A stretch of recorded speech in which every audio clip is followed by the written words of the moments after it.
What's up, boys and girls, ladies and gentlemen, to week 3 of the Nffl Ceedeez Golden Nuts presser.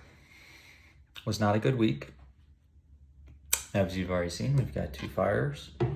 This is firest of balls. We're going to go ahead and take one now. We've learned our lesson. We need to take them a little earlier in the video. As we now have, I believe, 3, potentially 3, or maybe even 4. I think it's 4 zeros. So that is, I do believe, 2 defenses, a wide receiver, and a punter. I think it was a punter or a kicker. I can't remember. Somebody. Cheers. These are warm as fuck. Just got them from the store. Right off the shelf. All right. I'm going to hate this. Don't even drink much anymore.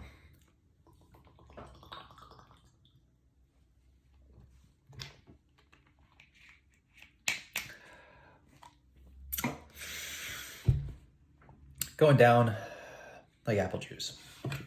Alrighty, boys. Let's go ahead and get into it. This is the reason why we are biggest loser of the week. We are paying $10 to Jesse, I do believe, or Mikey. I'll have to double check. I have not sent it out, but I got to send it out before tonight. Let me see here. Going into the shit team that I put together this past week. Goff, 12.63. Penix, 3.78. Gotta love that. Goff, I knew was going to be a hit or miss. He's going to feast on the shit defenses, and he's going to probably be under, somewhere around the 15 or under mark against any competent defense. So, fortunately, that one sucked. I hope he is doing a little bit better in the going forward. I put a lot of draft capital into Jaden Daniels, and motherfucker got hurt, and then let Mariota play on the guy who was facing me, and get him like 20-something points. So, not happy about it. To be fair, Mariota is never on my chopping block. He was never even somebody I was even going to look at or consider.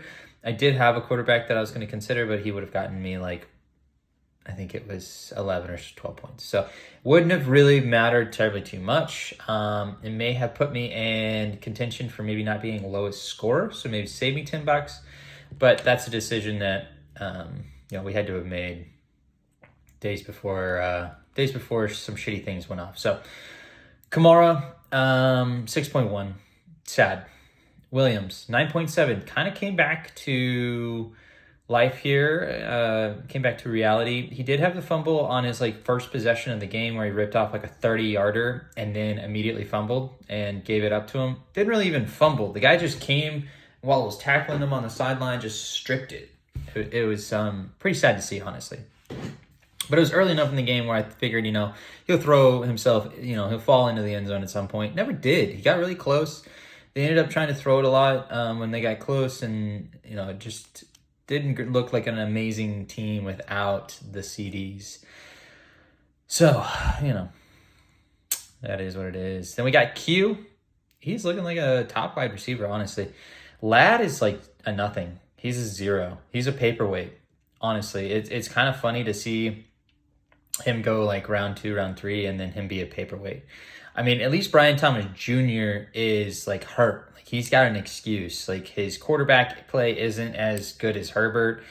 They're not throwing it as much as Herbert. They're always going to be kind of a shittier offense. But last year he was pulling it out. So I'm hoping, he's already got a touchdown or 2. He's dropped a lot of passes. He's dropped a couple touchdown, passes as well. So it's the drops. It's the hurt wrist. I think he's slightly scared about his quarterback and where his quarterback's going to put him in terms of when he's catching the balls. He's just going to get absolutely blasted if he tries to go to catch one. So I think there's some trust that needs to be built there. But he's at 6.5. Lamb, of course, that 0 burger. He is why we took that first shot. Johnson, I think he's number 2 or number 3 tight end. Doing phenomenal. Dude is used more as a wide receiver than any other. He's not used as a deep threat. He's not like a yak guy. He's not a George Kittle. He's not a a Kelsey. Bro's just doing it. He's just doing it by straight up catches. Like, most of his catches are like 2, 3, 4, 5 yards downfield, and he's just, falling down for another 6. Dude's like 6'5", 6'6". He's a massive motherfucker. Might even be taller than that, 6'8". I don't know. But he's been a good addition. He has made it into the starting lineup. Honestly, we've got 2 guys in the starting lineup. Well, technically 4. I'm not really counting the special teams. They kind of rotate throughout the year unless you got the number ones. But yeah, he's been a good pickup. Then we got Monty, 28.9. It was just a Lions rush game. That's kind of some reason why Goff didn't do as well, is because there was 4 rushing touchdowns in that game. But it's not always going to be like that. And honestly, I think Monty outscored Gibbs potentially. I know they both scored the same amount of touchdowns. I think Gibbs had more catches and more catching yards there.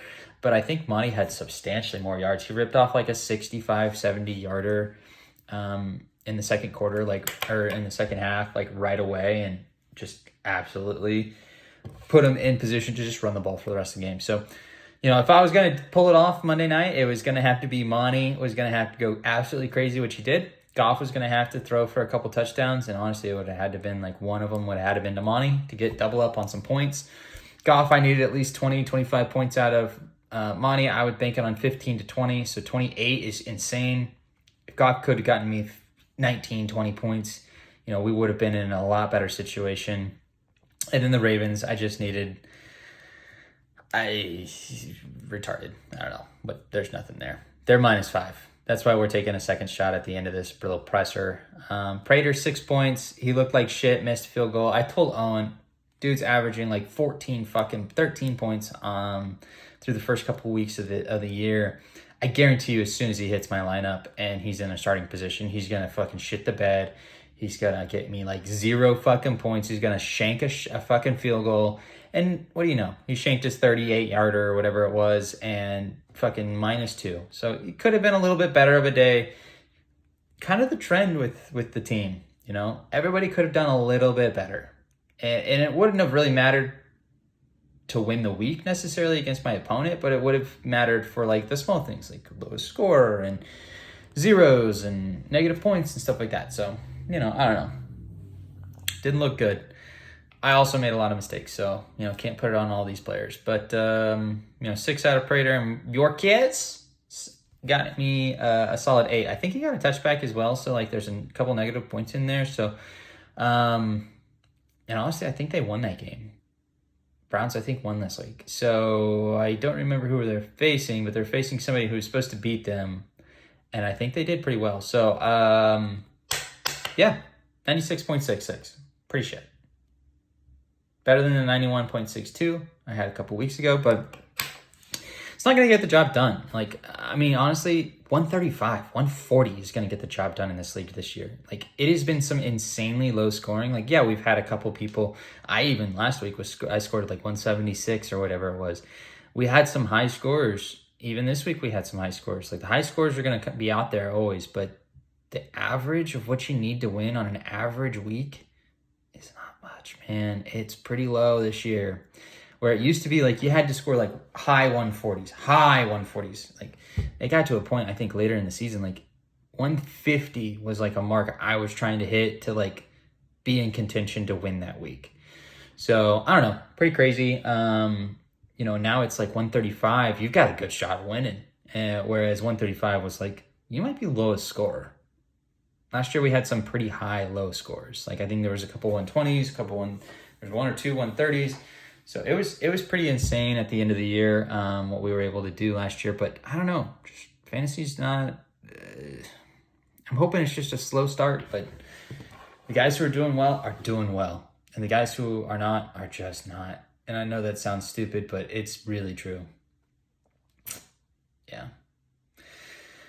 All right, so honorable mentions on my bench. Pittman, for the second time this year out of 3 games so far, has scored wide receiver 1 numbers, 16.3 this past week on my bench. Could have used him instead of Lamb, could have used him instead of BTJ. I even thought about benching BTJ this past week. I don't know, man. He's gonna break out because he's he's got the 17 points in him. Easy. Like, those weeks are coming.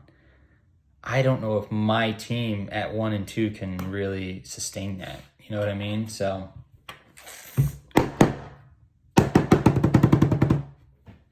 gonna take some shots for the Pittman. I think he might be making it into the starting lineup this year, or this week, for week 4. So watch him out there. We got Goddard at 9.8 and Golden at 8.1. So Goddard missed week 2, but he scored like 9 points and 10 points, 8.9, 9.8. I'm calling it 9 and 10, or 8 and 10, whatever it is. So, love it. He's a great tight end too, especially with Kittle on the bench. I'm going to say it again this year. I'm going to gripe at it. I'm the broken record. My 3 of my top 5 draft picks this year out of my first 5 rounds are injured and have been injured for like multiple weeks now. George Kittle's been on the IR.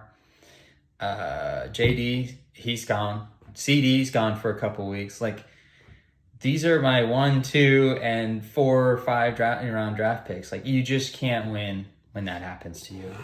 So we're just hoping for a year in which it's like week 10 before we have our first major injury. Because honestly, those are the teams that win. Because at that point, they have enough time healthy. If they've drafted halfway decent, their team's going to win and put up some points. Like, if Lamb wasn't hurt, it took 127 to beat my opponent this week. Couldn't get it done. 127. That's shit. We have 1, 2, 3, 4, 5, 6, 7, 8, 9, 10, 11, 12 players who on average will average anywhere on the low end is like 8 points for like a kicker or a punter. Defense could be somewhere around that 7, 8 point range. So like on the low end, you're supposed to be getting 8 points a player.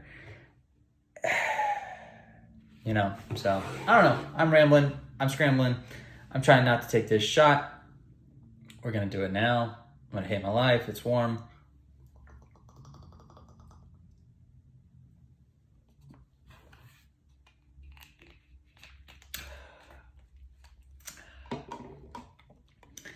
The double empties.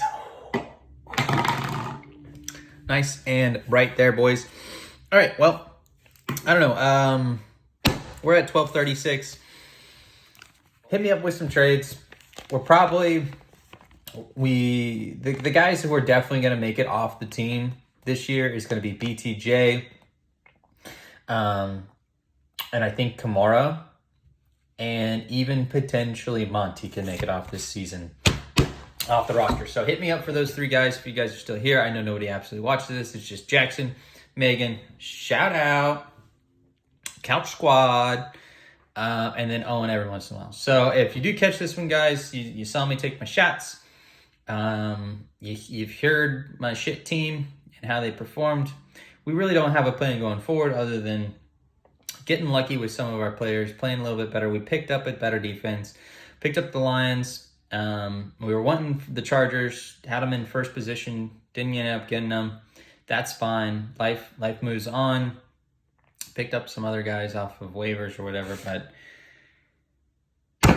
we suck. It's 1 and 2. It's not looking good. It's looking like we're definitely going to be guaranteed for the 0 point squad, and that shows a lot. It's just multiple years. I think this is my 3rd year in a row where I've had either the most or like the second most 0 pointers. So and a lot of that's just been injuries, man. A lot of it's just been injuries. But there's been a lot of it where it's special teamers. And I don't really put a whole lot of thought into special teamers, especially my defense. And I think, I definitely need to. I really thought the Ravens were going to be good this year. I had a lot of high draft stock in them. I traded up in the draft to draft them. But they're just not getting it done. I still have them, but damn, I think they're going to be wasted on my shit team, to be honest. Like, they need to be on somebody else's team, like a Mikey or a Jesse or, a Dabrowski. A Dabrowski team would be nice. Not saying I want to trade with anybody, but I'm just saying, like, that's where I was hoping to be at this point, was a 2-1. I was really hoping to be at 2-1. And I was hoping to be at 2-1 with, like, the second most points scored. So definitely not on mark. Definitely got to be better as a manager with some of the decisions we make and who we're playing. But yeah, just 2-3 years in a row where it's clearly a drafting issue. You know, we're just drafting people who are guaranteed to get hurt if they're on my team. And it sucks. But, we'll see you in the next one, boys. As always, love, peace, shout out, Charlie Kirk.